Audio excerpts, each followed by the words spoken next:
ಒಂದ್ ಸರ್ತಿ ಸೈಲೆಂಟ್ ಅಂದ್ಬಿಟ್ಲ ಅಂದ್ರೆ ಮುಗೀತಿ, ಎಲ್ಲಾರು ಸೈಲೆಂಟ್ ಆಗ್ಬಿಡ್ತಾರ ನನ್ ಬಿಟ್ಟು. ಎಲ್ಲಾರು ಹೇಳ್ತಾರ ಈಗ ನಾ ಭಾಳ ಟಾರ್ಚರ್ ಕೊಡ್ತೀನಿ, ಇರಿಟೇಟ್ ಮಾಡ್ತೀನಿ ಅಂತ.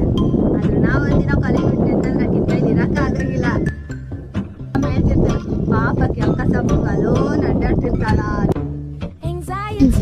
ಈಕೆ ಸಿಯಾರ್ ಆಗೋದಿರ್ಲಿ, ಕ್ಲಾಸ್ ನಡಿಬೇಕಾದ್ರೆ ಮಾರ್ಕರ್ ಒಳಗ ಇದನ್ನ ಇಂಕ ಇರಂಗಿಲ್ಲ. ಅದು ಬರೀ 1ನೇ ಕ್ಲಾಸ್ ನಮ್ ಕ್ಲಾಸ್ ಹೋಗದ ಇಂಕಲಿಂತ್ರ ಹೋಗ್ಕಳ ಹೋಗ್ಬೇಕು.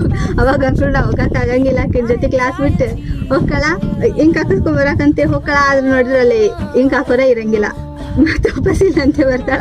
1ನೇ ಕ್ಲಾಸ್ ಬರೀ ಬೈಸ್ಕೊಳ್ಳೋದು ಆಗ್ಬಿಡುತ್ತೆ ಆಕಿನ ಕೈಲಿ.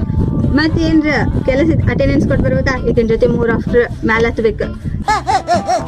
ಏನ್ರ ಟೀಚರ್ ಯಾರು ಲೇಟ್ ಆಗಿ ಬಂದ್ರೆ ಕರ್ಕೊಂಬರಕ್ ಮತ್ತೆ 3 ಆಫ್ಟರ್ ಹತ್ಬೇಕು. ಯಾರಾಗೋದಿರ್ಲಿ, ನನ್ ಕಾಲಿಗೆ ಕಷ್ಟ ಆಗ್ಬಿಟ್ಟಿದೆ. ಅಡ್ಡಾಡೆ ಕಾಲ್ ನೋಸಿ ಹೋಗ್ಬಿಡ್ತಾನೆ.